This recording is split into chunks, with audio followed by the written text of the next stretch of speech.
And I was like, no, we're not having it today. Mm-hmm. We're not Mm-hmm. having it because you don't know what you're talking about. And I've been doing this for a while, for a little minute here. Do your homework, first of all. Every organization is not the same. And within an organization, every part of that organization is not the same. There are cultures and then there are microcultures as well. What do you have to offer that organization needs? The more life experiences and Mm-hmm. professional experiences that you can get in the variety of different avenues and venues and organizations, the better off you'll be to chart your own path. In this day and age, you have to be on social media. You can establish yourself as a subject matter expert. That's not sending a signal that says, oh, they're getting ready to leave. There's a whole world out there that wants to meet you.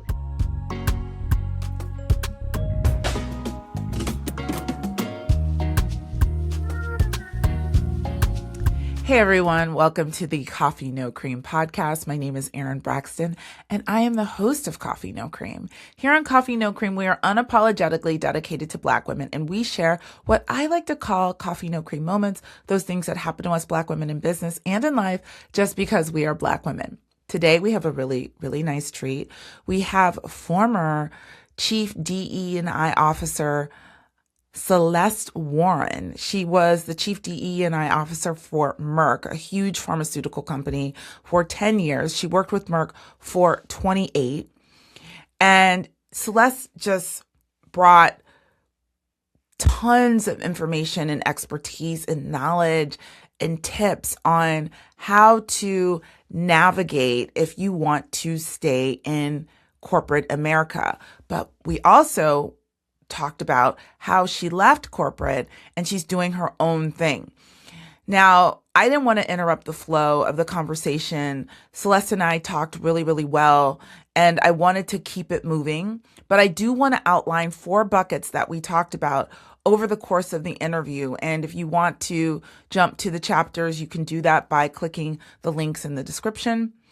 But let's just go over the 4 buckets of what we talked about. And this all makes sense because it's a continuation of things I've been talking about with guests, episodes prior that I've been talking about to you solo. So let's just start with bucket number 1. Bucket number 1 is doing your due diligence prior to entering an organization. Now, Elaine Merrill Brown and Rhonda Joy McLean, authors of The Next Little Black Book of Success, were on a couple weeks ago, and we talked about making sure you do your research when you want to come into an organization to make sure there's a right fit, that you're in alignment, that you get their culture.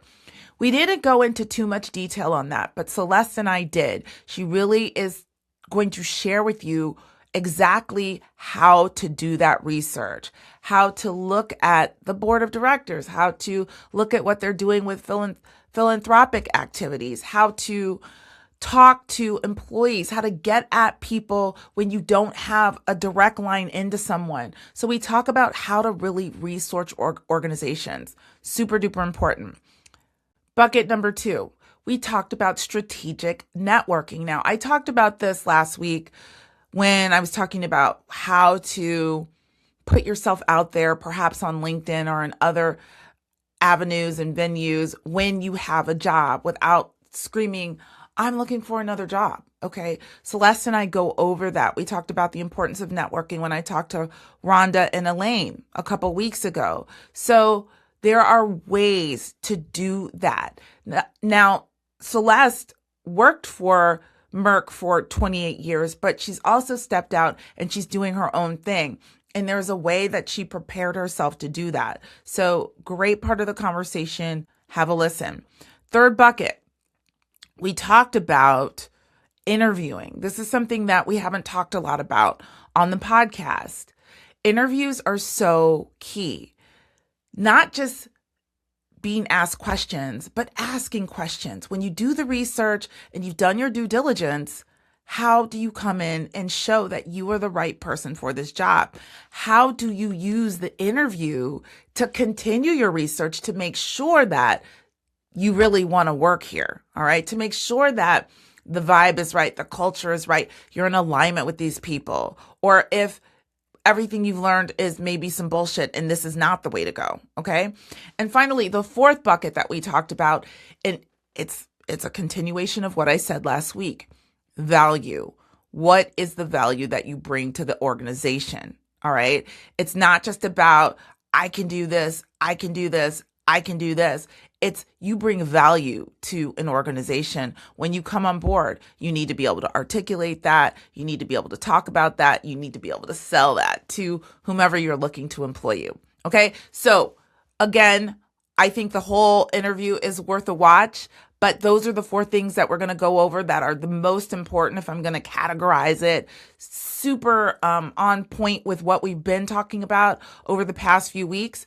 Before we get into it, I want to ask you guys to please like, please share, please subscribe. I would love that. Share this with somebody who you think might need it.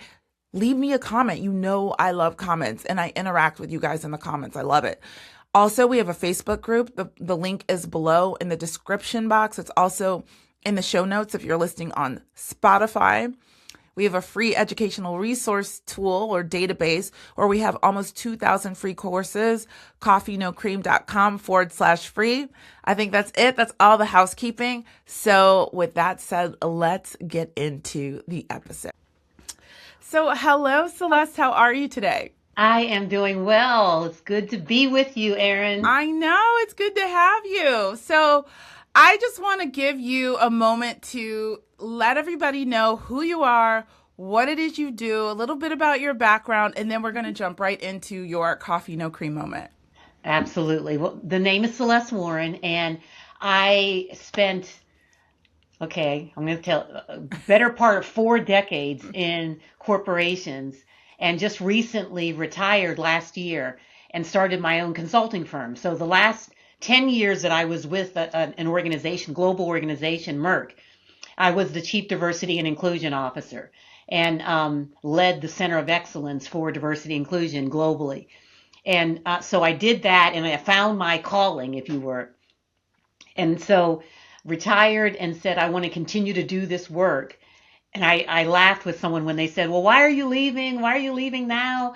And I said, because I have to take this fight to the streets. Yeah. It's really, really important that we continue this body of work and do it, and for me, and do it unimpeded, and be able to do it and talk with who I want to, see who I want to, work with who I want to, say what I want to, and what needs to be said. So I started Celeste Warren Consulting LLC, and I love it. I love the autonomy. I love the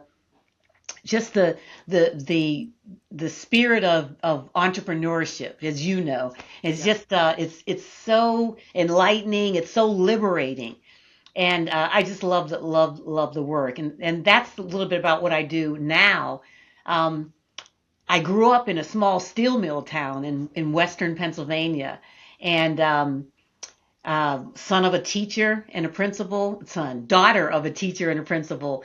And my mother was the CEO of the household. He was the first Black teacher and first Black principal in Western Pennsylvania. So I had an opportunity to learn from him. He would come home every day and my mom would ask the question, honey, how was your day?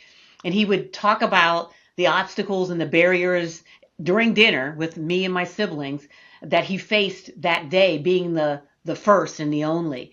And my mother would get all hot and bothered and say, well, what did you do? And what did you say? Because she was from Pittsburgh, the north side of Pittsburgh. And so she didn't play. And my dad was more of a disciplined, direct, but calm sort of person. And he would not just sit there at the dinner table and complain, but he would talk about what he did to overcome those challenges. And that was really, really an education for me, because I learned from him that there's going to be challenges, there's going to be inequities, but that shouldn't be an excuse for you not being able to move through and be able to be successful. He didn't like for us to use that as an excuse for not solving issues as well. So, that's a little bit about me. It's been an interesting journey. Yeah. Started out as a reporter and then went into grad school and came out and was in human resources for decades. And then, Chief Diversity and Inclusion Officer. So, it's been a winding road, but a wonderful, wonderful one. Yeah, my mother was a school principal. Ah, Uh, so you know you're a PK. yeah. And I have a journalism degree, but I decided not to go into reporting because I didn't love the news, you know. I'm still very much that way. So some Uh-huh. similarities there. Yeah. Let me ask you a question though. So you left Merck, Merck meaning the pharmaceutical company, Merck? Yes. Okay, yeah, I have a friend that he's not there anymore. He used to be in sales for Merck. Now I had another guest on who was a DEI specialist, and Hmm. she talked about she lost all of her contracts, and she's been at it alone for a while at the beginning of 2025. So you left voluntarily, like you Yep. chose to leave. Okay. Wow. Okay. And Hmm. I want to get into the entrepreneurial aspect of it all in a little bit because I'm curious to know how that's going. Hmm. I don't know how it's going for her. I don't know. Uh-huh. You know, your contacts who you know, I'm sure you had tons of a huge network and connections when you left, probably that was able to open up some doors for you. But I don't know if it's going as well for other people who maybe were forced out, you know, and when that Hmm. happens too, I think it takes a minute to get your bearings, to like figure it out. There's a lot of mental gymnastics and stuff that you have to go through when you've lost your income, you know, or you've lost your Hmm. job, you know, involuntarily. But we'll talk about it if we have time. But let's just get into your coffee no cream moment. And for those of you who are watching for the first time, coffee no cream moments are those things, are those moments that happen to us Black women in business and sometimes in life. Just because we are Black women, I want to give Celeste an opportunity to share just one of her coffee no cream moments because she's clearly had a very impressive career in leadership and in DEI. So I know she's got some good ones. So share with us, please, Celeste. Give us one, just one of your coffee no cream moments. Yeah, and you're right, there have been a lot of them, as I'm sure my colleagues and sisters across the nation will say the same. One that really comes to mind is I was in a meeting of senior leaders, sales leaders, and I was talking about a talent strategy that was going to not only help persons of color, persons in need, but was going to help, literally a lot of different people. And there was a leader in the audience who, in the around the table, who just started challenging me. And by the way, this was right after the election. So this was in the late November timeframe. Right. And so he felt that he was the type of person that felt, okay, well, I can say whatever it is that I want to say because now we have a new leader coming in and he feels a certain way about this and that and so about diversity, equity, and inclusion. And so he felt that he could just raise his voice. And you know what? That's fine. You can raise your voice. You can elevate your voice and talk about your different perspectives, but you should do it with a level of dignity and respect, right? And so I'm talking about this strategy, and it was a skills first strategy. So basically, what it meant was, when we are hiring, we automatically assume that the job requires a 4-year degree. And some jobs really don't need a 4-year degree. They Yeah. just need certain skills and capabilities and experience. Right. And so we were in the process of doing that evolution in the company. And so I was talking to these leaders about it.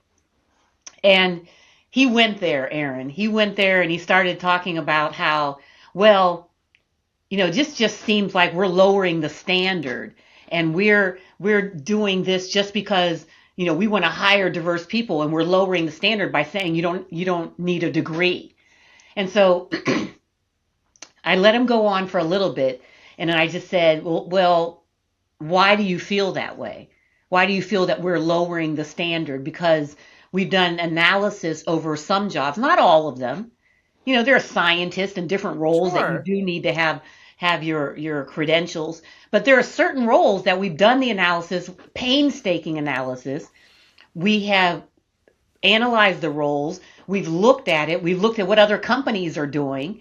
And some of these roles don't need a 4-year degree. The other companies are functioning just as well with individuals that have skills, capabilities, and the experience.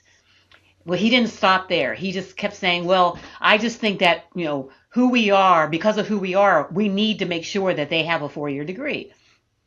And I said, okay. And he goes, well, I think this is a way for us to just get more diversity. And it's a false way. It's not the right way to go about doing it.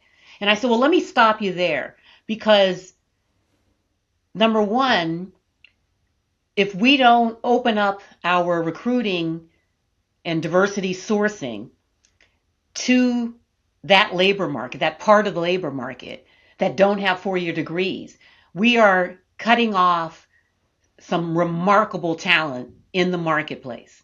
So that's number one.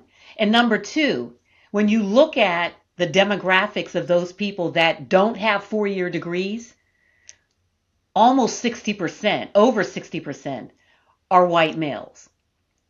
And so this isn't a diversity initiative. This is an initiative to get access to a part of the labor market that we haven't accessed before for many of our roles. Mm-hmm. And I mean, he just didn't say another word. Once you And told the him thing it was, about it is, it's just, you can, and I knew what he was doing, yeah. And so he felt that, okay, well, I'm going to challenge you because I now have this gravitas. And I was like, no, we're not having it today. Mm-hmm. We're not Mm-hmm. having it because you don't know what you're talking about. And I've been doing this for a while, for a little minute here, and know the statistics and the data, et cetera. And so I was also doing it for the movable middle, if you will, the people that were within earshot, the other leaders on that team that were listening to this exchange. And if I hadn't said anything and hadn't challenged him after he challenged me, then who knows what they would have done as leaders in their respective organizations. These were the heads of various different organizations. And so I knew that I had to speak up to make sure that these leaders heard what I was saying and didn't go and regurgitate the misinformation that he was talking about. So that's sort of my moment. And there are lots of them, white knuckle moments and all of those different things. But sometimes you have to be as direct as you can with someone without compromising your own dignity and respect. Mm-hmm. And I wanted to make sure that I didn't come across like some crazy woman, just yelling at him. So was this a white male? Yes. Okay. And what did they end up doing with your suggestion and the research that you had obtained and everything like that? I know you don't work there anymore, but. Mm-hmm. Well, we did end up changing the credentials on a lot of those jobs with that leadership team. In fact, we did outside of another division, it was the second largest division that re-credentialed the jobs and said that we don't need the 4-year degree. Instead of saying it's required, saying it's optional in the job recs. Right. Now, had you worked with this guy before? Yes, so I knew exactly what he was about. Okay. And what's interesting is I've known him for over, at least 10 or 15 years. Mm-hmm. Mm-hmm. And he was a person who starting out, he was someone who you question his leadership style because of who he hired, his actions, basically, who he hired, who he promoted, who was in his organization, et cetera, and his leadership characteristics. And then it was in 2020, after the murder of George Floyd, and not that the company just said, oh, all of a sudden we have this solidarity. We had been on that path and that journey for a long time. Okay. But he was one who was like, you had to you know, you had to just get them and drag them kicking and screaming. Mm-hmm. And always a complaint, always, you know, something. And then in 2020, all of a sudden it's like he drank the Kool-Aid. But I still, you know, people don't switch like that overnight, right? Right. It's like, okay, sometimes people look at their careers in a way that is very, very superficial and performative. And Mm-hmm. so they basically say, okay, well, if the leader is talking this way and if the leadership teams are talking this way, then I'm going to talk and act this way. And that's exactly what he did. And as soon as the tide started switching in 2024, I mean, it was literally like clockwork. As soon Mm. as November elections were over, he just reverted back. And it literally gave people that he knew and who were working with him whiplash. Wow. And I know, and people are saying this, and we've experienced it, and you know that you felt something, right? And you might not be certain, but it's just like, are they really trying it with me now? Because, I've said this before in the podcast, just when our president was elected the first time, and I was living in California, the way people would just challenge you, just randos, Mm-hmm. like Uber drivers. I remember I had a couple Uber drivers just like, no, I don't want to talk about the election. I don't have anything to say. I don't want to talk to you. Like, I'm Mm-hmm. just trying to Mm-hmm. get to the airport, sir, or Yes. whatever. Yeah. So, I just felt like, obviously, and when we say this, I mean, everybody just feels more emboldened to just talk Mm-hmm. sideways and say stuff to you. Do you feel like you had known this man for so long? Do you feel like over the time that he had handled you in a certain way because you're a black woman? Oh, absolutely. You Mm-hmm. know, and for what I represented, Mm-hmm. you know, a diverse workforce and equitable systems, policies and procedures, and inclusive culture for Mm-hmm. everybody that Mm-hmm. benefited everybody. Um, his mindset was old school. I'm a white male. I deserve it. I don't Mm-hmm. have to earn it. I Mm-hmm. deserve it Mm-hmm. because of who I am and my identity. When I first got into the role, even before then, because I was the head of HR in different divisions, that was something that it was integrated into everything that I did every day. Mm-hmm. If we were putting together a strategy, initiatives, I would look at it and say, okay, is this going to enhance and include everyone? Not just a few people, not just a select few, not just my go-to gals and guys, Right. but everybody. And so because that's what I represented in the 28 years that I was with this company, some people just resented it, especially some people who were in positions of power that didn't want that power to erode. Mm-hmm. Right. How do you because I mean, Merck is, a big, huge company, pharmaceuticals, Mm-hmm. and I literally just was responding to an email because somebody had messaged me, and it was actually a male who had messaged me about whether or not he was young, whether or not he should go into corporate. He's been watching all these videos, they're trying to understand, like, if he wants to deal with white people Mm-hmm. or not, or should he go? And my response to him is, I can't answer that question for you, really. I'm not able to answer that question for you. Yourself, you've transitioned to entrepreneurial journey now, Mm-hmm. but you were in there for, you said, with Merck for what, 28 years? 28 years, and That's before that, another company for 10 years. Yeah, so you had a very long journey in corporate America. Obviously for some people, I think the journey is different. Mm-hmm. Some people go in, they don't have any problem. Some people, and I don't know why. I can't speak to everybody, but what is your thought on, I want to know why you chose to stop. And you kind of spoke to it a little bit before, but to younger, I'm talking to Black women, deciding to go into corporate versus going and doing something alone. Because what I told this person is, obviously all white people aren't bad. I mean, I Yes, say this, yes. and somebody might say something in the comments, because I've said similar. Because if all white people were bad, we wouldn't be even where we are right now, right? There are some lovely white people. There are white people who will open a door for you that Black people won't open a door for you for. You know what I'm saying?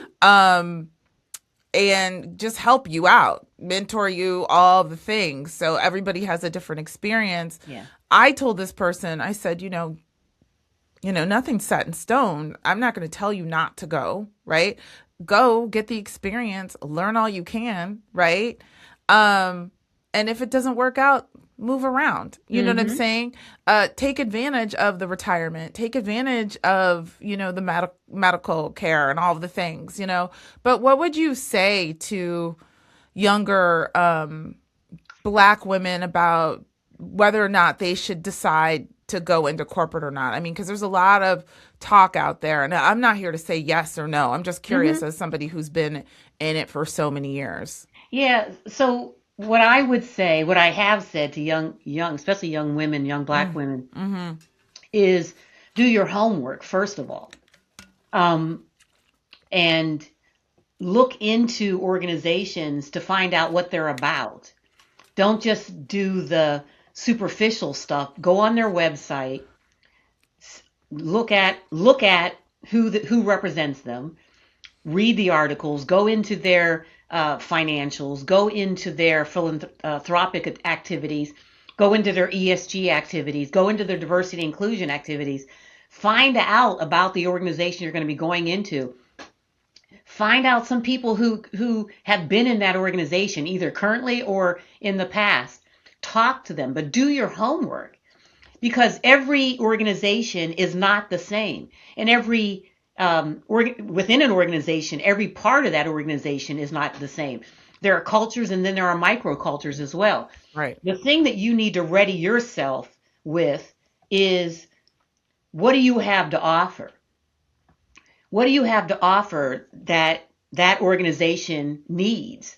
Because it's a two-way thing. The way the labor market is right now, there has been, we always heard that term, a war for talent.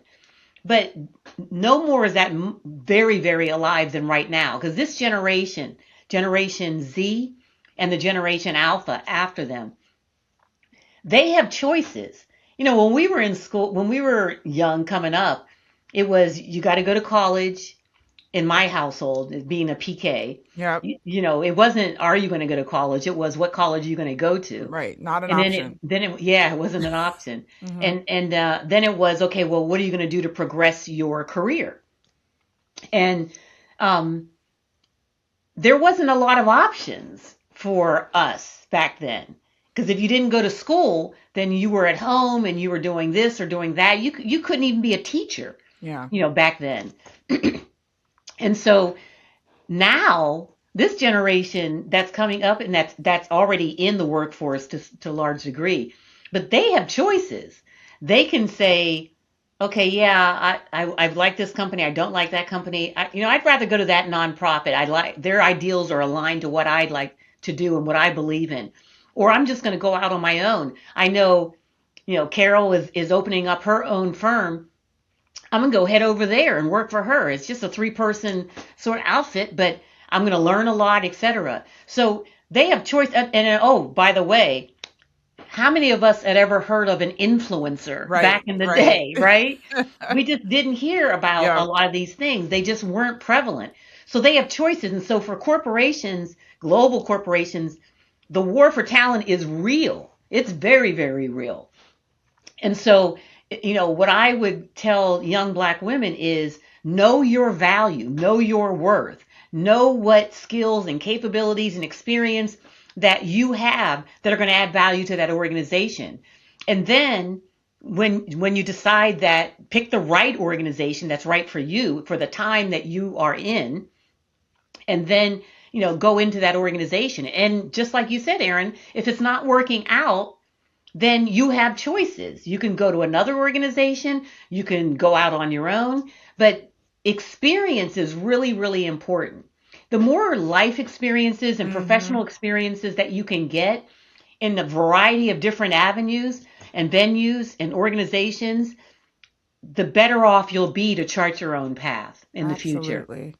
It's interesting that you're talking about the way the conversation is turning, because the video this week that we're recording, it's Thursday, but I posted yesterday. It'll be, whenever, when it's already posted. Let Uh-huh. me just say that, okay? And I talked about like the 5 shifts that Black women need to make while we're minding our own Black business, while we're not getting involved in the mess, while we're not being triggered by the noise. Mm-hmm. And Mm-hmm. one of the shifts I was talking about was shifting from, this tasks oriented, tactical capability mindset Mm-hmm. to a value mindset, what it is. And a lot of people don't understand what value really means. And, you know, because in my experience, and I'm sure you can agree, the money that you make is tied to your value, not Yes. necessarily the tasks, because they created the job description.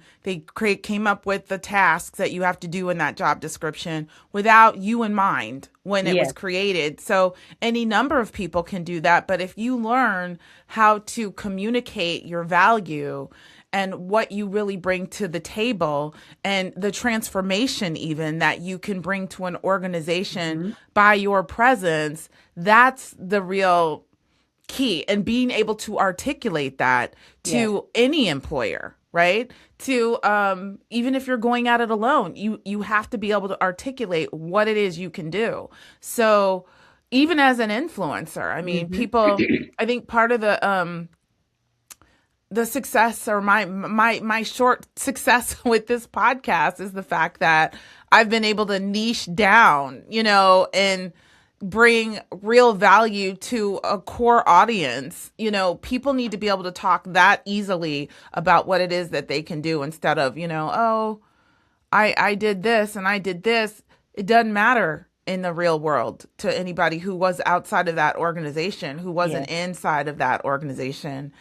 I also really like what you're talking about, because we had this conversation come up a couple of weeks ago. I interviewed Elaine Merrill Brown and Rhonda Joy McLean, who wrote The Next Little Black Book of Success. And we didn't get into it so heavily, but we can talk about it here, because I think this is really important when we're talking about researching a company before you decide you're going to go and join that organization. And the question was, though, how do you research it for real, for real? Mm-hmm. And you touched on some of that now, because a lot of, even if you're a solopreneur, an entrepreneur, or, job opportunities come a lot of the time. I don't know the statistics, but I'm sure it's more than 50% of the time come from your connections, who Mm-hmm. that sort of thing. So when you're talking about how to really research an organization, you touch on some really good things about looking at their philanthropic activities, looking at their DE&I initiatives.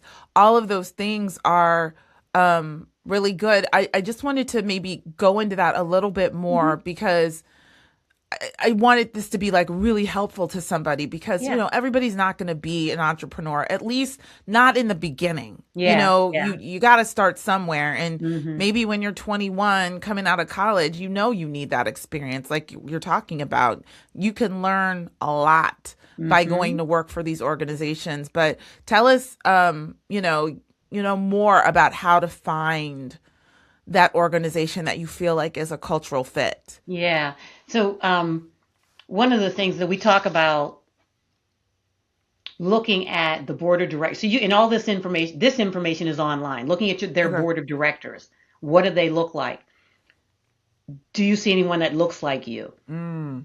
And then even beyond that, the people that don't look like you, where are they from? What are some of their accomplishments in the organizations that they came from? Mm. Another thing, I talked about the philanthropic. Where do they spend their money? Because you put your money where your mouth is, right? Mm-hmm. Where do they contribute to a better society? What are those things that they do? And then another thing too, when you look at their business and their financials, their customers, do they just appeal to a certain demographic? Or do they reach out across a variety of customer segmentation, a variety of identities in their customers to understand what's getting in the way of them being able to enjoy their product or their service? So they're going into different communities, and what are they doing? How are they doing that outreach?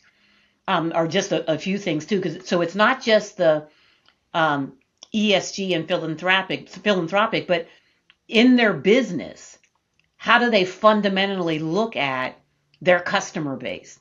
And are they really making sure that everybody can experience their products? Or do they just, really just focus on a certain majority population? Mm-hmm. And then, like I said, really important to sort of, as best you can, lift up the hood a little bit and see what's in there as far as the engine. And the best way to do that is to talk to people who know people who work in that organization, either did work in it now, or have in the past, because they can tell you and give you insights. And talk to one person, talk to several people, because one person's experience may not be another person's experience. And so those are just a few of the things that I would say do. And if you get an interview and you go in, listen to what they're saying. And when they ask you at the end of the interview, any questions that you have for me, have your questions ready. Mm-hmm. Ask them about the culture. Ask them about representation. Ask them about where their philanthropic activities. Ask them what type of a management style do they have. Ask them all of those questions, because you want to understand, is this the right place for me? Or am I going to have to assimilate or act in a certain way that isn't really me? And that's really important, because you're there too many hours to be acting like somebody else. Right. You'll be exhausted at the end of the day. Right. It's so funny. My daughter, I was talking to her last night. She's a first year vet student, and she's applying for an research internship in Maryland for the summer. And so her interview was today. And so last night she calls me and she says, FaceTimes me, Mom, I have the interview for the internship tomorrow. I really, really want it. And I said, okay. I said, well, have you prepared? And she goes, yeah. And I said, okay. So when they ask you what sets you apart from all of the hundreds of other candidates that are going to be walking through their door, what are you going to say? And my daughter's kind of shy a little bit, even though she was an athlete, a D1 athlete. And she said, well, I was going to, she goes, her eyes get all big and she's like, well, I wasn't prepared for you. And I said, when's the interview? And she goes, tomorrow at 10. And I said, you're not prepared? Yeah. I said, you better get prepared. And I said, because there are a lot of people that are vying for that internship. And if you can't set yourself apart from others by saying, here's my value, here's what I bring to the table, and here's what you'll get out of me if you hire me for those 10 weeks. And so I said, these are the things that you need to talk about. And she said, she goes, well, I'm ready. I said, just write down, I said, it's a virtual one, so just write down 5 things on a piece of paper that you want to cover. And when at the end of the interview they say, is there any question that we didn't ask that you want to answer? And if they didn't cover point 5, then you say, well, actually, I have done research in X, Y, and Z and this and that, blah, blah, blah. And so she smiled and she said, okay, Mom, I got it. Yeah. But it's just, it's so important that we show people what our value is, right? How many Black women we know that they're being let go in drones, or they're Right. leaving in drones because they Yeah. make that choice of, I got to get off this what do you call it, the wheel that the rat is Hamster wheel. on. Yeah. Yes. Mm-hmm. And I was looking at a LinkedIn post a few months ago, and I loved it because the woman was saying, I took my experience, my skills, my capabilities, and my experience, and I knew what my value was, and I left and I monetized it. And so she started her own firm or her own company, and it is doing very, very well. But um, I thought that was so just empowering, Yeah. because she said, you know what, I know my value. I'm going to monetize it and do my own thing. Okay, so let me just circle a couple things. Yep. Everybody doesn't know what's ESG. Oh, I'm sorry. That is environmental, sustainable, and governance. So it's, Right. yeah, Hmm. it's Okay. basically, the things that we do to sustain healthy air, healthy land. The climate control is also There's a part of that several too. of them. I've researched this. I just wanted to be clear, like, for people who don't like know, Absolutely. because I used to when I was young and I when I first started working and I went in there and people would be throwing around the acronyms and Yes, throwing and yes. I would never be like, excuse me, what is that? Because I didn't want to sound stupid. Mm-hmm. I just ask now because like there's so many acronyms. It's just like okay, okay. Yes. Yep. Oh, okay. So another thing. I love what you were saying about researching. I love all that. I love Mm-hmm. all that because that is actually giving somebody like tactical, a way to really do that instead of just saying research the company. Like, what does that Mm-hmm. mean? Because the website's going to say what the website says, That's exactly and it. the website is designed to make them look good to whoever comes and visits the Mm-hmm. website. As Mm-hmm. somebody who builds websites, I know. And it's marketing, but you're telling us how to really like get in there and really just, dig around to make sure that, you're joining on with a company that is in alignment at least a little bit, Yes, your with values. Oh, yes. one thing I left out. Mhm. Go to their social media Mhm. channel, and just like you said, they're going to promote the things that are going to make them look good. Mhm. But read the comments. Okay. Yes. Read the Yes. comments, and you'll get an essence of whether people feel that, that's just BS, what they're saying, it's just Right. propaganda, or if the comments say, I'm proud to be a part of a company that is doing XYZ initiative, or I used to work there. I don't anymore, but I loved my time there. Just read the comments, because people have that keyboard courage. Oh, oh They'll yeah. write whatever they want. Oh yeah. Oh yeah. Oh yeah. Well, when you say talk to people Hmm. who have worked there or who used to work there, what if you have no connection? Like, say you're on Hmm. LinkedIn, you're not a first, second, or third connect with anybody who has worked there. How would you recommend approaching people? Because LinkedIn is kind of tough. Like you can Yeah. connect with people, but they don't always respond. So what is your recommendation for um, doing that part of your research when you have no direct line Yeah. into them? That's where I think the social media comes in, Okay. and where you look at the comments and all of that. And then there are some, um,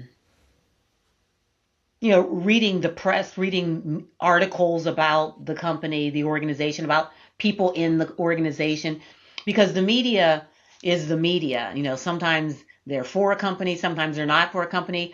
But if you put that company name in Google, and then search and Mm-hmm. see what articles are coming up. Put the Mm-hmm. name of the CEO in there. See what Mm-hmm. articles are coming up Mm-hmm. about him or her or they. But really, because a lot of times young people, they're like, oh, I don't know anybody at that company. Another thing too is ask around in your church, where you hang out, your parents' friends. Somebody knows somebody in that It's true. organization. And Yep. 6 degrees for separation. Somebody's It's going to know somebody. But ask around, do your diligence. And it's normally less than 6 degrees. Like Yeah. it's kind of funny. Yeah. I mean, I was at the trainer yesterday needing a specific type of attorney because I've been asking around because I've been looking for an attorney for somebody. The guy I was working with was an attorney. I did working out with. He's in my little Uh-huh. workout group. I didn't know he was an attorney. But the information that I got from another guy who wasn't even part of my training group was the one who came with the, oh yeah, this is the guy. This is the one Hmm. that you need. So yeah, asking around is key. And one of the things I told my viewers too, as far as figuring out your value, because sometimes it's really hard to do that for yourself. Yeah. So, you're like, I know I perform, I know I have value, I know I do these things, and you're so close to it that you can't see. Hmm. So I've started, and I told people to do this, and I swear by it. Just start talking to Chat or Claude and tell ChatGPT or Claude, these are my this is my job description. This is what I do. Like, I'm trying to extract the value in what it is I bring to the table. And it's like a neutral like view. And I've done that. And I'm just like, wow. Like it's helped me begin to articulate even my own value where you just maybe you just don't know where to start. And Yeah. you feel like what you're going to say is extremely generic, and it's just not. It's a lot of fluff. And Hmm. I also wanted to say, with you talking about interviewing and your daughter and being prepared for interviews, I learned in high school, I was trying to get into this program and I didn't get it on the interview. And Hmm. that was the last time I didn't get something because of an interview, right? So, like, just even upping your interview skills. I'm looking at some of the ways some of the younger people are showing up at these interviews. People are talking about the way they're dressed. Yeah. They're not professional, and I'm not in that world right now. I don't know. Um, things are probably a lot more lax, but if you can work on becoming, I would say, a more charismatic person, Hmm. a more interested person, not just interesting, but interested person, and really show your personality in an interview, because I don't think a lot of people really understand. Most people want to work with you because they like you. You Hmm. know, Yeah. you might not be the best of whatever it is that you do, Hmm. but because they like you is why they'll bring you on board, is why they'll decide that they want to work with you. And being Nobody able, wants to work with somebody they can't get along with. and And if it's that just, comes out in the interview, you're done. I mean, if you're just sitting there like, no, no, yes, yeah, I can do that, like, or whatever, like you're doing them a favor by sitting there. Yes. Mm-mm. Yep. So, let's talk about what it's been like for you going at it alone, because I'm curious, especially with the field of work that you're in right now, especially with what's going on. Hmm.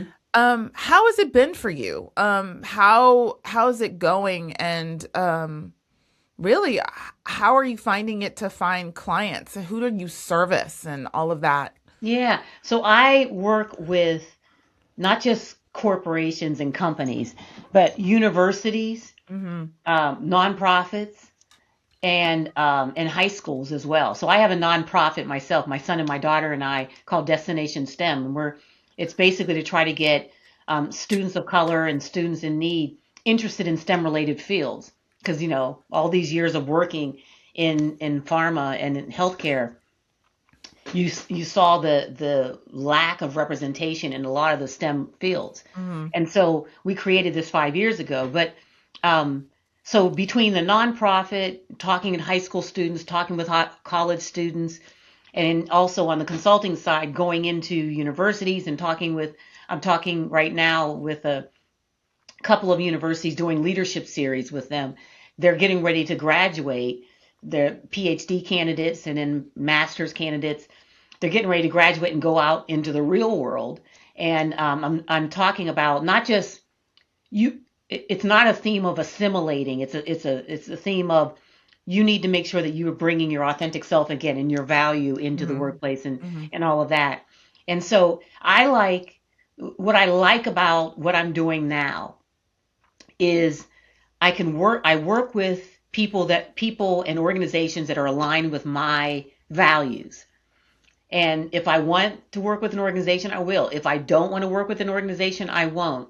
And the years of experience that I've had, I can tell right away if it's like, okay, if I'm talking to an organization initially in a client meeting, and they all of a sudden it becomes more like we want you to do, you to do, you to do, you to do, then they haven't invested in the fact that they want substantial shifts in their organization, in their structure, in their culture. And that comes along with, really making significant change, your policies, your procedures, your systems, etc., if you want to see the culture that you want to see. And it's very easy for me in that first meeting to find out if they're for real or if it's just, performative. And I turned down, a few that it just, no, Yeah. in fact, it was like, you're not really interested in making substantive change. And I am interested in you being able to make substantive change for the thousands or tens of thousands of employees who you work with. I was on on a call yesterday with a client, and it was so wonderful. We started out with I did a fireside chat in their organization and talked about ways that you can leverage diversity and inclusion to create a better culture, a better business, etc. And they came back. We had a debrief call yesterday to say, okay, well, what strategy should we put in place? And that was a great example of they're ready. They're ready to move forward and act on some of the things that we talked about and the framework. So, you can tell when people are hungry for it. And you Mm-hmm. can tell when people are just like, oh, Yeah. okay. And it's like, what, it's fine. We can part ways and respectfully part ways. And from my vantage point, I'm in a very nice situation, unlike some of my colleagues where I retired. So I have a pension. I have, some of these things. Now, that being said, I still know my value and what I what I need to charge people for my services. But I'm not at a point where I'm desperate and want to compromise my values and what I believe in to get a client or get a customer or speak at this environment, this engagement, etc. That's just not what it's about for me.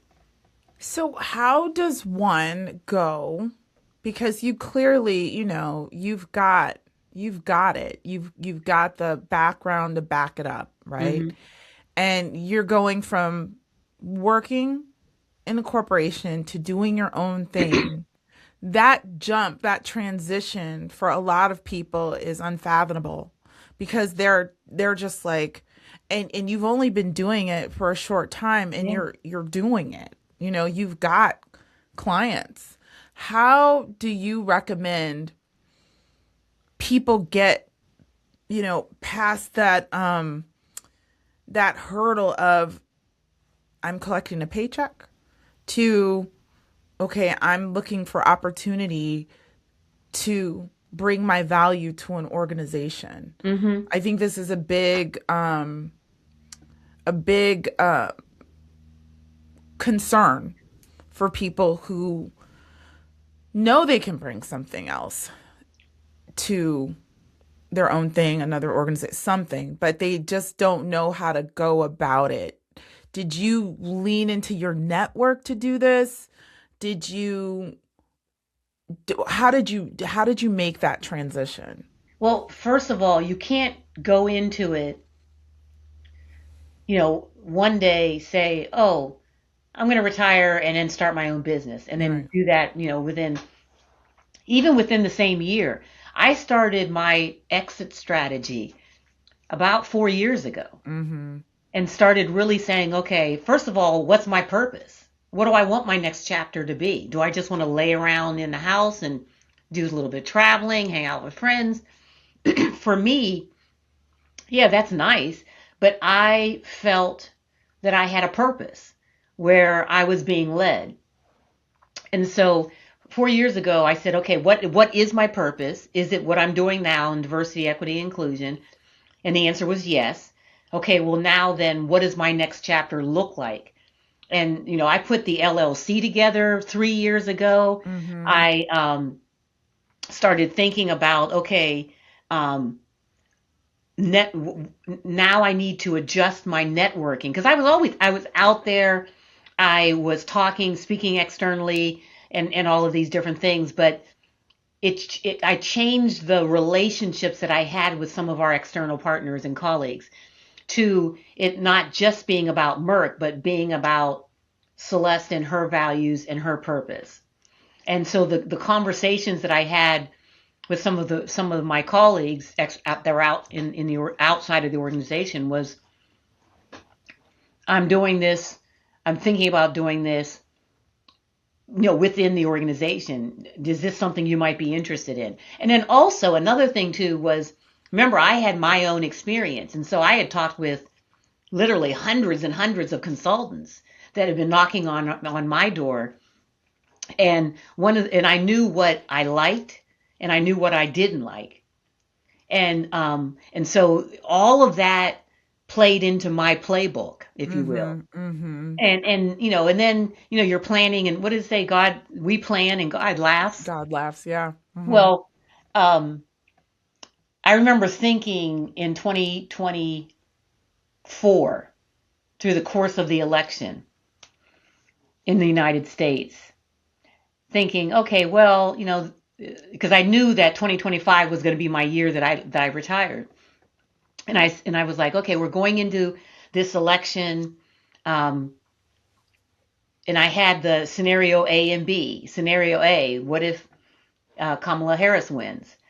Scenario B, what if Donald Trump wins? And I thought through each of those different scenarios, and someone, might have said, well, if Trump gets in office, you shouldn't go anywhere. That would be a horrible time to start this stuff because he's anti-DEI and this Yeah. and that, blah blah blah blah. And that's when I started thinking, now that if that does happen, option B, then it's really important that I not have any constraints on me to be Mm-hmm. able to go and do this work, regardless of who who wants to hire me, who doesn't want to hire me. That's not the issue. There are organizations and there are people out there who need help, individuals, students, faculty, staff, corporation leaders. And a lot of the stuff that I design is for individuals too, not just, corporations, but it's for that leader who was a diversity and inclusion ambassador, was speaking out on, on diversity and inclusion, really embodied diversity and inclusion as a leader, whether they were in sales or marketing or wherever. And then their company code switched. And all of a sudden people were looking at them and saying, well, the company did this, but what are you going to do? Right. And so they're fearful of losing their credibility, Mm-hmm. losing the trust of their team, and they don't know what to do because the Mm-hmm. company's giving them these messages sending these messages, and people are looking at them and saying, what are you going to do? I believe in you. You were for it before. What are you going to do now? Right. And so I have, I created workshops and webinars and different things to help those people as well. Because corporations are going to be corporations, but leaders, they have to do the work. They are the ones that people are looking at them and saying, in times like these, I'm going to be watching you to see how you're acting and what you do. Because when the pendulum switch, which it will, and you start coming back out and saying how I'm all for diversity and inclusion, Mm-hmm. but now you weren't, I will remember that. Mm-hmm. Just like I was talking about at the beginning of the podcast discussion. I remember. I know who's flipped and who hasn't flipped, who Mm-hmm. really earnestly believes in this, and it's a center to their value system. and I know who isn't.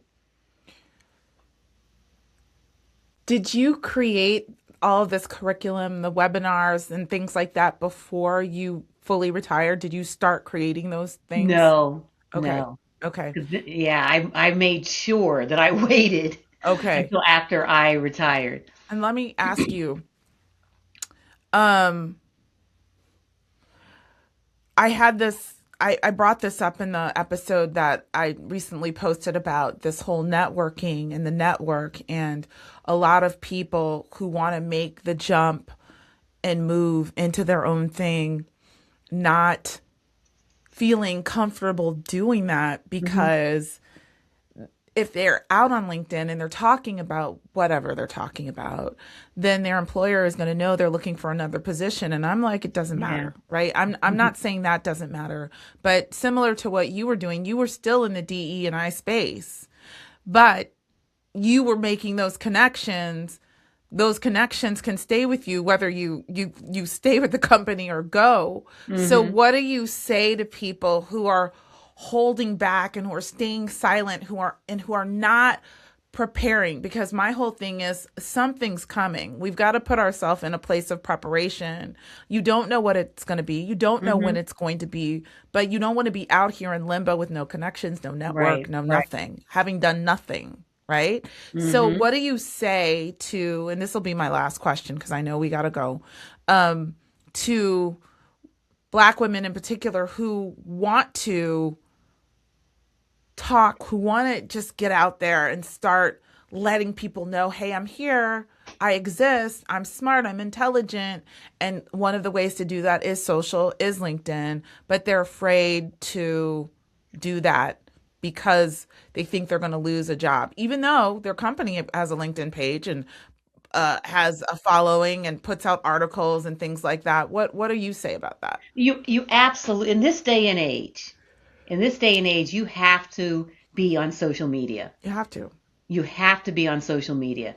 Instagram, LinkedIn, um, Facebook, Substack, TikTok. Find the niche, and each of them has an audience that if you do look at the data and everything. But do your planning privately. But you can establish yourself as a subject matter expert in whatever your field is, whatever your experience is, by putting your opinions out, right? Telling stories, reposting articles. That's not sending a signal that says, oh, they're getting ready to leave. That's just basically you being able to be viewed externally as a Hmm. subject matter expert in whatever it is that's your discipline. Or even And so, internally, if you're yeah, at a, yeah, yes, yeah. yes. Hmm. And so you don't you don't have to be vocal. In fact, I would advise you do your planning privately. Put your plans together, your time frame, that whole the plan for your next chapter. That doesn't need to be broadcast because you can't trust anybody with that anyway with that Hmm. information. Hmm. But you can get out there on social media and you can state your opinions, state your thoughts, respond to different things, comment on articles and different other posts as well. But get yourself out there because there's a whole world out there that wants to meet you Whole and world. wants to understand what you're about. You just need to find your tribe. You just need to find Hmm. your people. Well, this has been really, really good. I mean, I'm serious. The way it just connected with what I was talking about yesterday, and I didn't know that we were going to be talking about this, was just wonderful.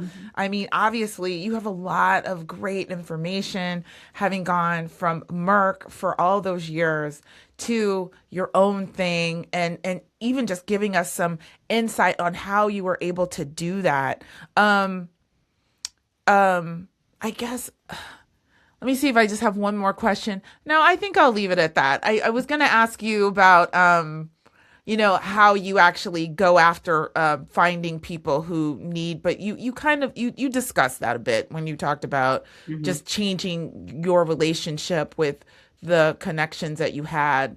Um, I'm meeting a lot of people through Instagram, to be quite honest with you mm, now. okay. Some of the people that I have met, who I have now established great relationships with, who are partners of mine. And I established through scrolling Instagram Yeah. and looking at various different things, putting in a search for different categories or whatever. But Instagram and then also, LinkedIn, I was already still kind of entrenched in there. But I didn't have I had a personal Instagram account that was mainly just family Yeah. and private. That was our virtual photo album, if you will, family Sure. photo album. But I remember I was speaking at Grambling University in the fall, and the young lady who was part of the marketing team, she came up to me and she said, "Miss Warren, we're posting things live and everything, and I'm just trying to get your IG handle." And I said, "I don't have an Instagram handle. I just have a personal one." And she was in her 20s, and she said, "Miss Warren, you got to get on the gram. What are you talking about? You got a lot of good things to say. You're great. You need this, that, and blah, blah, blah." And so that day, I went back to the hotel after I finished speaking to the students, and I set up my Instagram account. And then the next day when I came back, I said to her, "Here we go. Here it is." Yeah, She's you ready? Like, "You did it?" And I said, "Yes, I did it." And she goes, "Because you listened to me?" I said, "Well, why wouldn't you think I would listen to you?" Yeah. So, No, yeah. seriously. Somebody said they got a government contract off of TikTok. Oh, yeah. Yeah. You You just can don't. get them off of you can get them from, going to, believe it or not, supermarket, church, anywhere where people, you happen to overhear a conversation or something. Just be But out there. yeah, and then once the word gets out, Yep. then people will be like, "Oh, okay," and then it becomes word of mouth. Right. You don't have to spend so much on marketing. Well, Right. now you can do AI, but you don't have to spend as much money anyway. Telling them, some people, and I say, now you might not want to do all this, like all this is a lot, Yeah. for some people, but, some people do podcasts for their business. That's fine, but I understand if you have a job, all this is a lot, but Yeah. doing something just to sort of establish your personal brand so people know. And like I've said, you're in the room, but you're not in the room, right? Yeah. Because Yeah. people have heard of you. You're out there. You're talking. You've established yourself as an expert in whatever. So Yeah.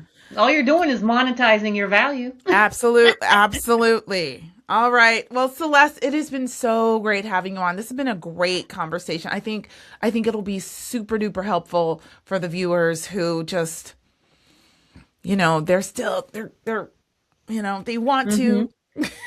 But tell everybody where they can find you. I'm going to put all of your information in the notes below this video, and I'll put it on the screen. But tell everybody where they can find you. You can find me on my website, crwdiversity.com, and Instagram, Facebook, Substack, and of course LinkedIn as well. So Okay. find me on all of those different channels.